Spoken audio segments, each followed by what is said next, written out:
Okay. Yes, great morning all of you. नक्कीच मयुरी बजरंगावले भोसरी पुणे आहे. वाढत्या वजनामुळे ह्या कॉलवरती आले होते. मी आले तेव्हा 96 किलोची मी व्यक्ती होते आणि 96 किलोवरनं नक्कीच 30+ केजीचा फॅट लॉस केला 3 महिन्यामध्ये. तो 4.5 वर्षापूर्वी केलाय आणि तो टिकून आहे. नक्कीच अँटी एजिंग काय असतं ते त्याच्यानंतर समजलं की वयापेक्षा आपण जास्त दिसतो तेव्हा कसं वाटतं आणि वयापेक्षा आपण आपण आहे त्या वयाचं जरी दिसलं तरी खूप छान वाटतं. कारण अँटी एजिंग या फॅमिलीमध्ये आल्यानंतर कळलं. खूप सुंदर असा रिझल्ट आला आणि सातत्य काय असतं किंवा कॅलरी मॅनेजमेंट जर गावले सर म्हणतायत तर कॅलरी मॅनेजमेंट हे एवढंच लक्षात ठेवायचंय की जे आपण वेट लॉस जर्नीमध्ये खाल्लंय ते तुम्हाला तिथून पुढे जोपर्यंत मेंटेन राहायचं तोपर्यंत 70% तरी फॉलो करायचंय. 30% मागे पुढे होऊ शकतं वेट लॉस जर्नीत. पण ही कोणी आम्ही जरी 100% केलं असलं तरी आत्ताचे सदस्य 100% करत नाहीत हेही माहिती आहे आम्हाला. वेट लॉस जर्नीमध्ये जर तुम्ही 100% केलं तर त्याच्या पुढे ते 70% जर फॉलो केलं खाण्यामध्ये, डाएटमध्ये आणि तुमच्या एक्सरसाइजमध्ये कॅलरी अर्निंग बर्निंगची प्रोसेस जर केली तर 100% तुम्ही कमी केलेलं वजन आहे असं टिकून राहू शकतं. कारण बऱ्याच लोकांचं मिथ आहे. मिथ म्हणजे काय? भापड कथा की हर्बल लाईफ खाल्ल्यानंतर वजन कमी होतं आणि हर्बल लाईफ खाल्ल्यानंतर वजन वाढतं.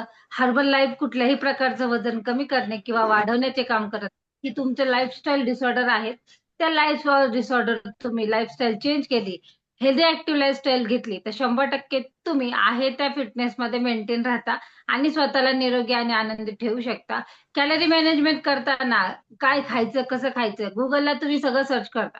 सकस आहार मागवण्या अगोदर गुगलला तुम्ही त्याचे साईड इफेक्ट विचारलेले आहेत. याच्यातले 70% लोक अशी आहेत की ज्यांनी न्यूट्रिशन मागवण्या अगोदर विचारलेलं आहे की याने किडनीला काही प्रॉब्लेम होईल का किंवा याचे काही साईड इफेक्ट आहेत का.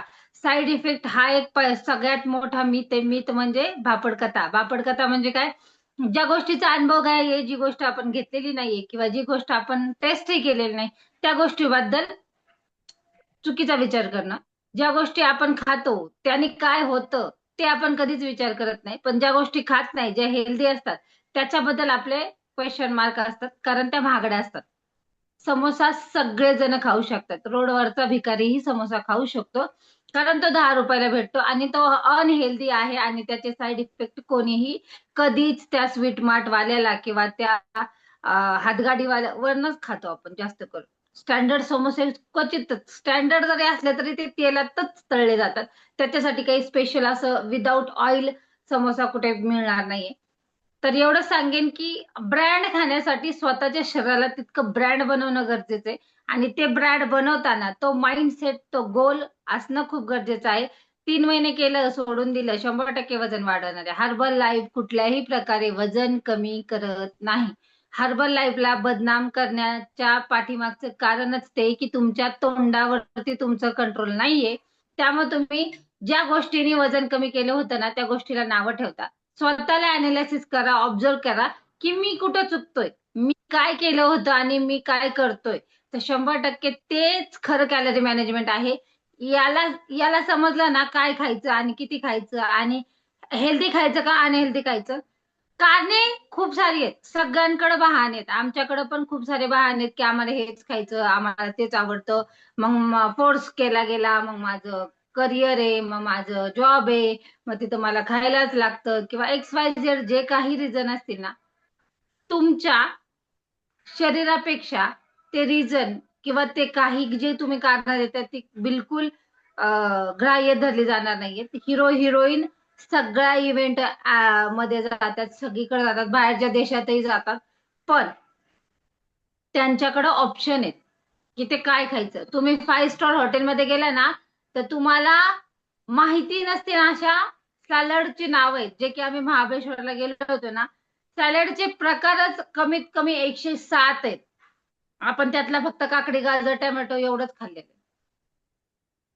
तर एवढंच सांगेन, ऑप्शन भरपूर असतात पण आपल्याला ते ऑप्शन न घेता आपल्याला ते येतंय ते किती चांगल्या पद्धतीने पोटात जाईल यावर आपला फोकस असतो. तर 100% कॅलरी मॅनेजमेंट तेच आहेत. माइंडसेटचा गोल ठेवा की जे मी केले वजन कमी करताना त्यातलं 70% तरी मी पुढे फॉलो करेन.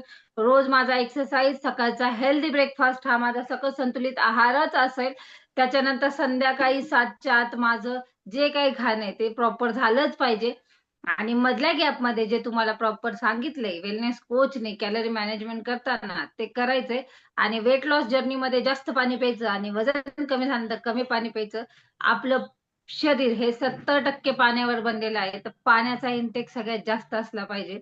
आणि हे सगळं करत राहणार तर कधीच तुमचं वजन वाढणारही नाही. आणि कमी व्हायचं तर आयडियल वेटला आलं असेल तर आयडियल वेट राहणार आहे. आणि हे करत असताना तुमच्यामध्ये ड्रास्टिक चेंज होणार आहे, तो की मेंटली आणि फिजिकल. तुम्ही शरीराने तर सुंदर दिसणार आहात, मनाने पण तुम्ही खूप शांत आणि चंचल बनणार आहात. आणि तेवढेच जास्त तुम्ही काम करणार आहेत, ऍक्टिव्हिटी करणार आहेत. तर थँक्यू सर, मला बोलण्याची संधी दिली. येस, खूप सुंदर असा अनुभव मॅमनी शेअर केलेला आहे.